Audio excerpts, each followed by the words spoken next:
Yes DJs, arrancamos con la clase y esta clase se va a poner bastante interesante ya que vamos a centrar la imagen estéreo en tu cabeza. Y suena así un poquito medio raro, pero les voy a explicar cómo funciona esta técnica ya que vamos a ocupar no nada más nuestros oídos sino también nuestro cerebro. Pero bueno, al escuchar dos canciones al mismo tiempo y comparar sus kicks o sus bombos para saber si suena al mismo tiempo exige mucha concentración.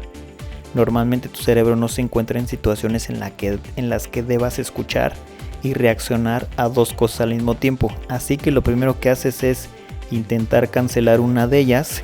Eso significa que escuchar dos canciones al mismo tiempo exige mucha práctica. No sé si les ha pasado, pero de repente están practicando y de repente escuchan que llega alguien que abre la puerta, o a lo mejor si están visualmente enfrente de algo o de alguien se llegan a distraer. Esto es muy común